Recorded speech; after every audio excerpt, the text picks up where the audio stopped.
Welcome to Think Bigger, Grow and Succeed. Hi, I'm Adrienne McLean from the Speaker's Practice. It's great to have you join us for our podcast, Think Bigger, Grow and Succeed. We're interviewing professionals on the topic of seeing the bigger picture and discuss how individuals at work or in business can do this so they grow and ultimately succeed at their goals. This interview is designed to be motivational and uplifting. We're discussing skills and approaches to get you to the next level. This is Series 3 of Think Bigger, Grow and Succeed, sponsored by the Speaker's Practice. It is a program to support business owners, executives and professional individuals wanting to develop their career or business. I'm thrilled today to introduce Les Watson, a productivity coach from getmoretime.com. Welcome, Les. Hey, Adrienne. Great to have you with us. Nice to be here. And gosh, Les, tell us a little bit about Get More Time. It came out of Who Trained Me, the gentleman by the name of David Allen. He wrote the other book on productivity and time management called Getting Things Done, and it changed my life. Yeah. So if it changed my life and I was putting those sorts of things into practice, people kept asking me, how come you're so efficient? How come you're so effective? And a very good friend of mine said, you need to relaunch your company. I said, no, I don't want to. And Get More Time was born, and it just took off from there because so many people have way too much to do and not enough time to do it in. Then I created the book, Get Back an Hour in Every Day, and it's ended up putting me on the Today Show. It was very well received. Oh, that's amazing. Yes. And, well, I think that's what everybody wants to do, isn't it? Get an extra hour in every day. Oh, do they ever? It's like, can I have 8 days in a week? It's like, no, I can only give you back an hour a day. But it's and people say, can you really manage time? No, you can't manage. Well, you can't get an hour time. You can't actually manage the time itself. You can only manage yourself. Yes. So if you can manage yourself, then how do you do that? And the stuff that you've probably got questions for me today around those sorts of things, but it's about self-management. And that work that I did many, many years ago was on awareness. It's becoming aware of what works for you in your life so you can do more of it, what doesn't work for you in your life so you can do less of it, and discover new things that you can put into your life to create more of the stuff that you want. Oh, well, that fits very well into our first question, Les, which is, what are the pros and cons of staying in your comfort zone? Well, the first question would be, what's your comfort zone? And there are some that know the concept of the comfort zone and some don't. So let me just outline it for you. The comfort zone is what's comfortable. If I go to work every day, 9 to 5, doing the same old, day in, day out, week in, week out, month in, month out, year in, year out, it becomes very, very comfortable. So therefore I'm in my comfort zone and I'm not stretching. I'm not actually getting uncomfortable. Everything's just kind of tedious and humdrum, and I get a wage, and that's okay. But the question on the table would be, what do you want that's outside of that? And it's normally outside of your comfort zone. It's outside of what you're currently doing, and you need to get uncomfortable. So the pros and cons, the pros of staying in your comfort zone is that everything's safe and fine. It's like, I don't have to do anything. Everything's okay, but I'm not achieving what it is that I really, truly desire in my life. Or I've only got X amount and I need more, or I want more. I want to go and create more. So the safety aspect of being in your comfort zone is the pro. And the cons is you don't get what you're after. Life can be boring. Life can be that thing of it's tedious. I'm bored, and I'm not creating what I want to create for myself. I'm not going for my goals. I'm not creating the dream that I had back when I was X amount of years old. It's like, I had a dream once upon a time. I wanted to do this. And you go, well, what happened to that? Oh, life got in the road. And that's what happens. So the opportunity for the individual is to get outside of the comfort zone, to create more of what you're after. And it's about learning new things, isn't it? It is. So what you've got in your comfort zone is what you already know. It's that thing that you don't necessarily have to think about. You just do it without thinking. You do it day in, day out, and it becomes what I call unconscious competence, where you don't even have to think. It's like getting in the car and you drive the car and you end up at work and you go, I don't remember driving the car. Or you get in the car and on a Saturday and you're not going to work, and unconsciously you end up in the same road that you would normally go to work, and you go, wait a minute, what am I doing here? It's not what I wanted. That's that unconscious thing of just getting in a rut. So that's that unconscious thing. Yeah, driving's an excellent example of going from being uncomfortable to comfortable, because when we're 17 or whatever, we're learning to drive the car, and it's really uncomfortable at that stage, the first time when you put your hands on the wheel, and then when you now when you've been driving for a long time, it's exactly what you're saying, unconscious competence. Competence, yeah. And it's very like cars one and riding a bike's another. The four stages are unconscious incompetence. I don't know that I can't ride a bike. I have no idea. And then I go to the bike and I sit on it and I go, wait a minute, I am now very conscious that I am incompetent on this because I don't know how to ride. So over time, with proper tutoring and a little bit of encouragement, I end up consciously riding the bike. It's like left foot, right foot, steer, balance. And I'm very conscious of what's going on. And oh my goodness, now I need to use the brakes. So it's consciously going through that process. So after a while, after days and weeks and months, you go, riding a bike, easy as peasy. Why? Because you don't have to think about it anymore. It's ingrained in you. So the question on the table would be, what's your life like?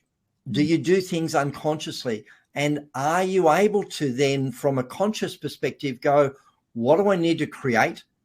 And what are the steps that I need to do to create that it's probably going to take me outside of what's comfortable? Yeah, and that feeds very well into our next question, which is, what are your recommendations for thinking bigger about your goals and aspirations? Do you have them? Do you have goals and aspirations? And if you don't have them, where are they, or where were they? Because I'm sure that some point in your life, there was a time when you went, I wanted to create, I wanted to be, I wanted to have, I wanted to do. So if you translate that into the current where you're living in your life and the situation you've found yourself, you go, okay, so what do I want for myself? What do I want for myself in my family? What do I want for myself in relationships? What do I want for myself in finance? What do I want for myself at work? What do I want for myself in education? And I have what we call the Wheel of Life, where you map and plot that out in 8 to 10 areas that enable you to look at it and go, if that was a wheel, because that's why it's called the Wheel of Life, because it's circular. If it was a wheel, it's probably not circular. It's probably got a couple of bumps in it, that you are less than satisfied in some areas. And from there, you can set some goals.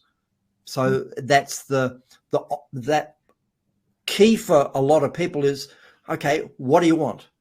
What's your purpose? And that's the other big one. What's your purpose? Why are you on the planet? It's like, gee, you've gone really deep there, Les. Yeah, but sometimes you need to go there to go, are you in it for something that's bigger than the paycheck? Are you in it for something bigger than just going through life and getting to the end of your life and going, well, I survived? Well, no one survives.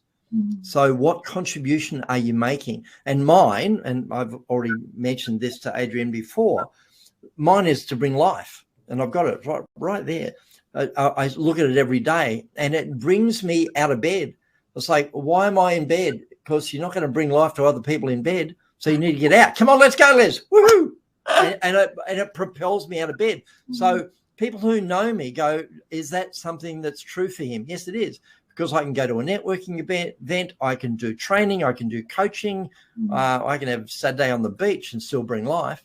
So what's your purpose? Could be to bring clarity, it could be to bring freedom. What is it for you? So once you attach it to your purpose, you can set some goals up that align with that purpose and propel you forward. Oh, okay. Yes. It's the thing is, though, that we can sometimes say we want to do one thing, but we're really able to do so much more. So how do we sort of open up the possibilities, you know, of having it all? Well, the model that I have on this is the easy model, and it's how to make life easy. And there are 3 parts to it: the EA, the S, and the Y. So to actually go for your goals is all about making it easy. And the EA is about external action. What are you doing about it? So it's no use sitting at home, mapping them out, writing them down, and not doing anything, because it's not going to. The majority of them, and I do say 99.9% of them, aren't going to knock on the door and go, hello, here's your package of your goal. And I know I'm stating the obvious, but people sometimes get stuck in just writing them down and not taking action. So first key, take some action. The second key on that is, what support do you need to create that goal? Because we're not supposed to be doing life on our own. We're not supposed to be doing it as an island. We're not supposed to be independent like that. We're supposed to be interdependent. We're supposed to be doing it in community. We're supposed to be doing it in family. We're supposed to be doing it in tribe. So do you have a bestie? Do you have someone that can come alongside and help you create the goals that you're after? Do you have a coach? Do you have a mentor? Do you have someone in the industry you can actually ask questions of, to go, well, you've been there, I haven't been there, how do I create this? And that could be on a business level, but also on a personal level. You can go to someone and go, you created that. How did you do that? Can you help me? Because I'd like to create that. So support is a huge one. And there are a lot of people get stuck on support because they go, well, I'm not worthy, or I don't know how to ask, or I'll get rejected, or the last time I asked, I got rejected, so I'm not going to ask again. There's so many things on that support that get stuck. But I go, ask and ask and ask and ask. There will be someone that will give you support. There's lots of people that love you and are willing to come alongside you and help you get what you're after. You just need to open up to it. So E for external action, S for support, and the Y, easy, is the internal. So why are you doing it? And what do you say to yourself? So the why is normally yes. So are you saying yes, you can do it, or are you saying no, that you can't? Yes. What are you saying to yourself? Because a lot of people go through life and go, that could never happen. That can't happen to me. I could never have that. And I go, really? Henry Ford said, whether you think you can or whether you think you can't, you're right. Yes. So it's very, very true. You could say, I'm always late, I'm always late, I'm always late, I'm always late, and you'll always be late. Why? Because you're talking yourself into it. Yeah. Whereas, for example, and I'll use, I know you're in Sydney, I'll use the Sydney example. When I lived in Sydney, I would, on a summer's day, want to go for a swim at Balmoral Beach. And for those of you that have ever visited Balmoral Beach in Sydney on a summer's day, normally you can't find a park. Why? Because everyone's at Balmoral Beach. Whereas I didn't have a problem. Every time I came down the hill, you come down the hill towards Balmoral Beach, and I'd be saying to myself, where's my parking spot? Where's my parking spot? Where's my parking spot? So I'm saying yes to myself all the time, and something inside of me would go, are you looking for a parking spot? Well, there's a guy going to his car, or there's a door that's opening, or there's a brake light that's going on, or there's an indicator, there's your spot. So I found a parking spot every single time I went to Balmoral Beach, whereas others would go, oh, no, I gave up and went home. Yes. So I was talking myself into it. Now, is that a bit woo-woo? Well, I don't know. I'd rather be talking positively to myself around my goals than negative, because I've found in my life I've created a whole lot more success by talking positively. So those three keys are external action, support, and yes, of internal focus, making it positive. Fantastic. So what happens when one goes out of their comfort zone and tests new approaches? Well, depends on how far out you go from your comfort zone. The thing with comfort zone is you can go from comfort out a little bit and it's a stretch. If you go too far, it's a panic.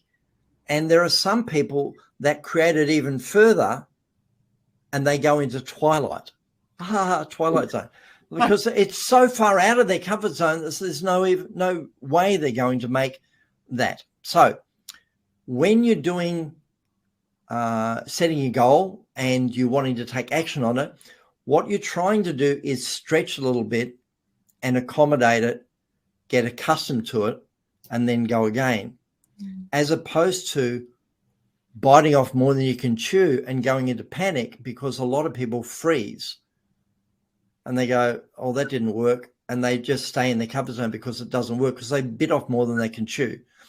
So when you're doing comfort, when you're actually leaning into achieving your goals and getting out of your comfort zone, do a little bit. So, for example, rather than getting out of your comfort zone and saying, well, I'm going to run a marathon, you don't then run 2 hours on the first day. You lean into it and get out of your comfort zone and do 2 minutes. Yeah, but anyone can do 2 minutes. Yes, start small. By doing something small, you can then up the ante the next day and do 3 minutes, 5 minutes, 10 minutes. And before the end of the month, you'll probably have a half hour or an hour.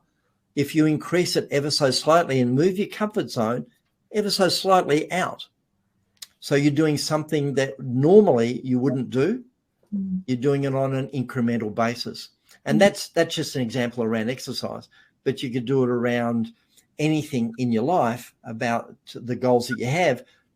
Have your goal, definitely, but as you move out of your comfort zone, do it incrementally, just a little bit by little bit, rather than go into panic mode or twilight mode. Yeah. Well, they say take baby steps and to achieve your goal. And I think it's a really good point, because you can set up goals to reach your aspiration and just take it step by step along the way. Yeah. And they also talk about, if someone once called it a BHAG, a big, hairy, audacious goal. Yeah. And if you take a BHAG and just go elephant, how do you need an elephant?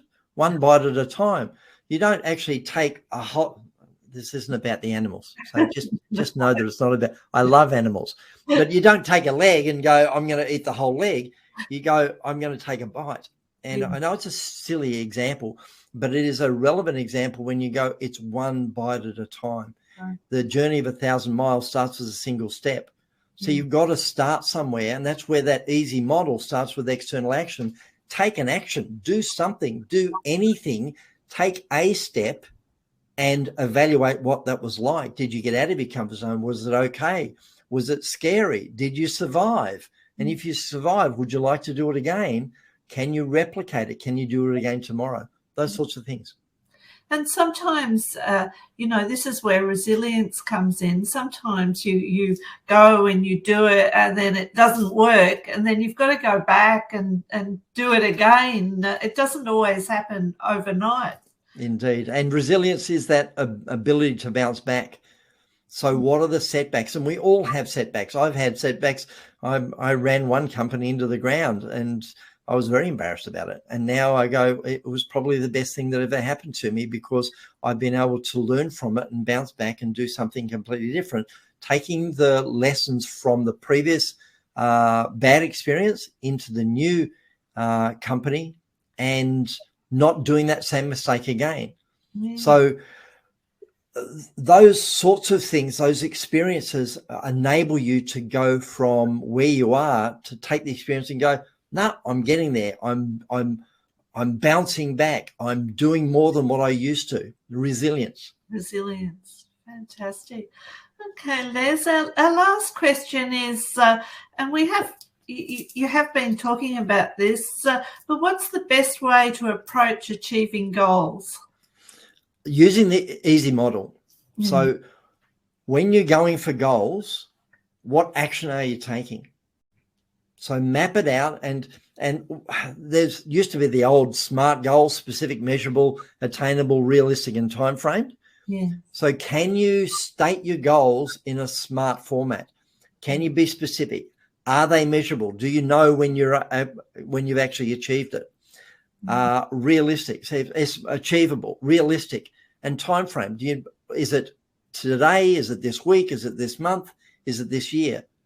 So that SMART format really works.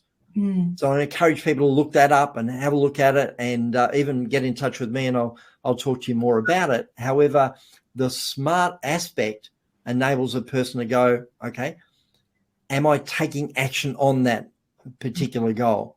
So action, and then get some support, get someone around you, get a coach, get a mentor, get a bestie, whatever that is for you that enables you to feel like you're being supported. Why do gym sessions work when you've got someone who you're accountable to?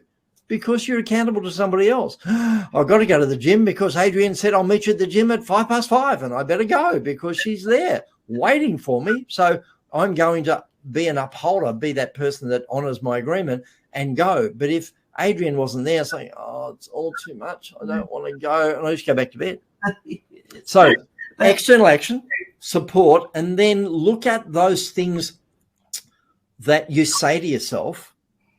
Are you more on the positive, or are you looking at it from the negative? Is the glass half full, or is it half empty?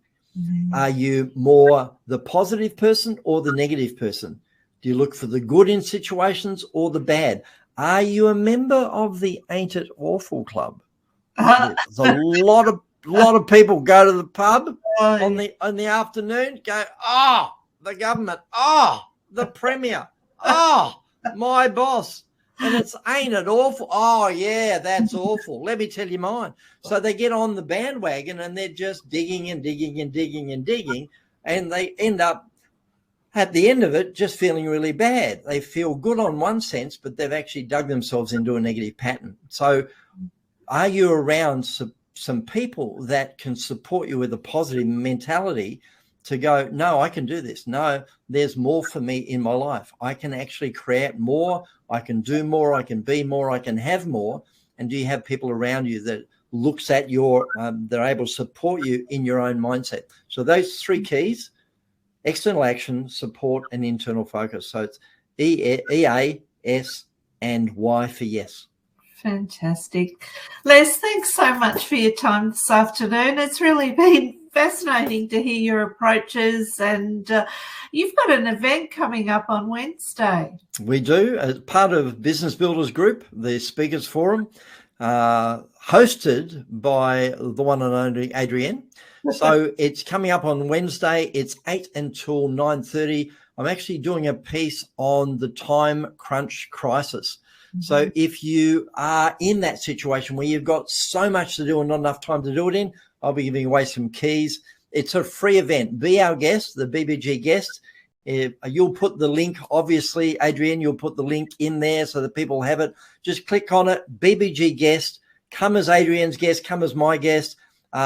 It's free, and if you don't like it, I'll give you your money back. Wait a minute, I didn't pay any. That's reason, because it's a reason to go. It's free. And we'll supply breakfast. No, you're supplying breakfast. We're doing it on Zoom. So just be there. Click on the link, register. It's only an hour and a half. You'll really enjoy it. Okay. Thanks so much for joining us, Les. Thanks very much, Adrienne. Bye-bye. Bye.